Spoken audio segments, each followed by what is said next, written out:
अस्सलाम वालेकुम, क्या हाल चाल है? लेकिन ठीक होंगे। आज हम स्टार्ट करेंगे dynamic equilibrium.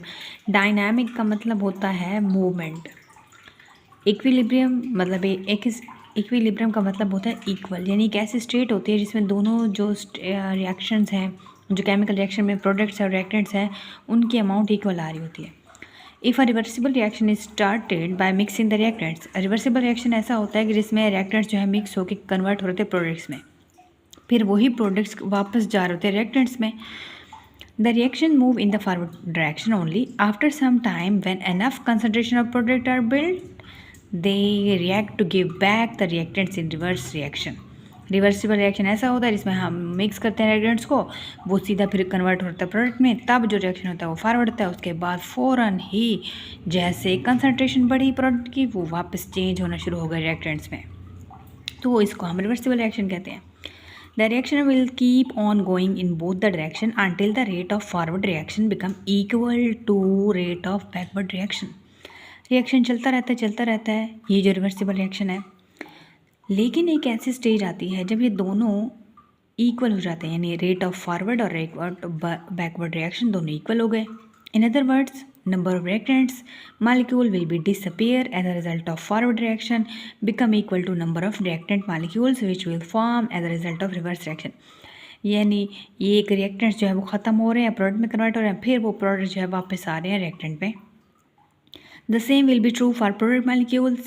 At this stage, reaction is said to be in state of chemical equilibrium. वो स्टेट जिसमें दोनों के दोनों बराबर, यानी प्रोडक्ट और रिएक्टेंट्स दोनों बराबर हो जाएं। रिएक्टेंट्स कन्वर्ट हो रहे हैं प्रोडक्ट में, उसकी तादाद ख़त्म होती जा रही है, फिर प्रोडक्ट्स वापस कन्वर्ट होना शुरू हो जाएंगे रिएक्टेंट्स में।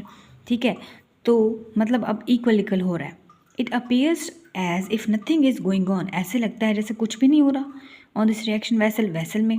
As a concentration of both reactants and product molecules don't undergo any change state, कोई भी मतलब ये नहीं है कि सारे के सारे रिएक्टेंट्स में कन्वर्ट हो गए, ये भी नहीं है कि सारे सारे प्रोडक्ट्स में कन्वर्ट हो गए, मतलब दोनों के अमाउंट जो है वो इक्वल है। सिंस रिएक्शन डिडंट सीज का मतलब है कि रिएक्शन रुकता नहीं है, चलता रहता है। प्रोडक्ट में कन्वर्ट हो रहे हैं रिएक्टेंट्स, प्रोडक्ट रिएक्टेंट में कन्वर्ट हो रहे हैं, रिएक्टेंट प्रोडक्ट में कन्वर्ट हो रहे हैं। सिंस यहाँ पे rather it keep on going in both direction, मतलब ये दोनों रिएक्शन दोनों डायरेक्शन में हो रहा है। This state is called dynamic equilibrium. ऐसी स्टेट को जिसमें इक्वल है प्रोडक्ट भी, रिएक्टेंट्स भी और नंबर ऑफ प्रोडक्ट्स भी इक्वल हैं, तो हम उसको कहेंगे डायनामिक इक्विलिब्रियम। डायनामिक का मतलब मूव, मतलब रिएक्शन चल रहा है। इक्विलिब्रियम इक्वल है, क्या इक्वल है? प्रोडक्ट और reactants. The concentration of reactant species यानी reactants and products remain constant at equilibrium, मतलब वो बराबर हैं। ऐसा नहीं है कि प्रोडक्ट बढ़ रहे हैं, ऐसा भी नहीं है कि रिएक्टेंट बढ़ रहे हैं, दोनों की जो मिकदार है वो बराबर है। इंटरेस्टिंग इन्फॉर्मेशन पढ़ लें। Vast deposits of coal are available in Thar Sindh. थर यानी कि जो सिंध का इलाका है, वहाँ पे कोयले की बात हो रही है। This coal be use generate electricity, इस कोल से हम इलेक्ट्रिसिटी जनरेट करवा सकते हैं। When coal is made to react with steam, जब इसको स्टीम से रिएक्शन करवाया जाता है गर्म पानी से, हीट से, तो ये कन्वर्ट हो जाता है कार्बन मोनोऑक्साइड में, CO में, एंड H2 प्रोड्यूस होता है। These products they react by reversible reaction, ये वापस रिएक्शन करवा के कैटालिटिक, अगर हम इसको दे दें, मेथिनेशन करवा दें, तो ये कन्वर्ट हो जाएगा, ये मीथेन देंगे। कैटलिस्ट हम यूज़ करें, ये जो रिएक्शन है कोल है, ठीक है, इसके ऊपर जो है हमने स्टीम गिराई है, वो जो हीट वाला पानी गिराया है, तो ये कार्बन मोनोऑक्साइड और H2 में कन्वर्ट हो गया। अगर हम इसी कार्बन मोनोऑक्साइड को हाइड्रोजन के साथ रिएक्शन करवा लें, यानी वापस अगेन रिएक्शन करवा लें, तो क्या ये बनता है? ये नहीं बनेगा। तो क्या बनेगा? यहाँ पे CH4 बनेगा और H2O बनेगा, यानी H2O तो बनेगा CH4 मीथेन बनेगा, क्योंकि कैटलिस्ट में हमने इसकी कैटलिस्ट ऐड किया है, इस वजह से ये चीज़ बनी है, मीथेन गैस बनी है। Elaborate an example of dynamic equilibrium which exists in this world between three physical states of water. Dinitrogen, di ये दो, nitrogen N, tetra oxide, tetra 4 oxide oxygen के, N2O4, di nitrogen tetra oxide is colourless gas, ये MCQs आ सकता है। It slowly change to brown colour nitrogen dioxide, ये आहिस्ता आहिस्ता ब्राउन कलर में चेंज हो जाती है नाइट्रोजन डाइऑक्साइड में, NO2 में। कब? जब टेम्परेचर आप करेंगे 100 डिग्री सेंटीग्रेड। प्रिडिक्ट ऑब्जर्व पता करें, colour of mixture will change, colour of mixture कैसे चेंज हो जाता है। If N2O4 is capped in a sealed flask at 100 degree centigrade पे सील्ड फ्लास्क में कैसे कलर चेंज हुआ, कलरलेस से कैसे वो ब्राउन में गया। The time a reaction will take to attain the state of dynamic chemical equilibrium depend upon the nature of reaction। ये नेचर ऑफ रिएक्शन पे डिपेंड कर रहा होता है और कंडीशंस पे डिपेंड करते हैं, यानी वो जो टेम्परेचर दिया है इस पे, इस वजह से ऐसा होता है। तो ये रिवर्सिबल रिएक्शन है, ये जो वापस ये ब्राउन कलर में बना ये वापस इसमें कन्वर्ट भी हो सकता है।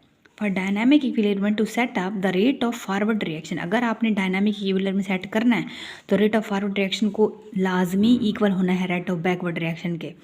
दिस डजेंट हैपन इंस्टेंटली, ये फ़ौरन नहीं होता। And for very slow reaction, बड़ा ये स्लो रिएक्शन है, कई साल लग जाते हैं, it may takes years. Both the rate of formation and the decomposition of ammonia, ये जो अमोनिया बनी है या अमोनिया ये जो वापस गई है इसकी बात हो रही है, ये अमोनिया है, ये वापस भी जा सकती है।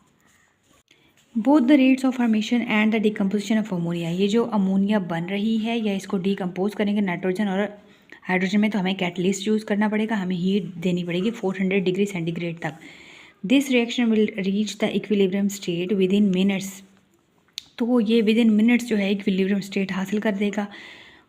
This the following equilibrium reaction take 4, मतलब 4 से 5 सेकंड के अंदर ये इक्विलिब्रियम पे पहुंचेगा। जैसे करंट हमने अप्लाई करे, जैसे हम ये जो स्टार्ट करें, ये जो है द फॉलोइंग इक्विलिब्रियम रिएक्शन 4-5। अब से ये यहाँ पे एक और बात की, यहाँ पे अगेन एक और बात कर दी है।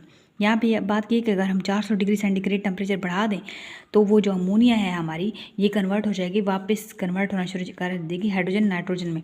एक और रिएक्शन है जिसमें आपका वाटर जो है, अगर इसको हम इलेक्ट्रिक करंट इसमें से गुजारें तो भी ये रिवर्सिबल रिएक्शन होगा, और ये इक्विलिब्रियम विद इन सेकंड जो है वो 4 से 5 सेकंड के अंदर ये 2H2O कन्वर्ट हो रहा है 2H2 में और ऑक्सीजन में। इक्विलिब्रियम डायनामिक इक्विलिब्रियम इसमें स्टैब्लिश हो सकता है 4 से 5 सेकंड के अंदर, अगर हम इसको इलेक्ट्रिक करंट दें, यानी कैटलिस्ट को बढ़ाने से, कैटलिस्ट देने से हम एक नॉर्मल रिवर्सिबल रिएक्शन को डायनामिक इक्विलिब्रियम में फ़ौरन ला सकते हैं। ठीक है।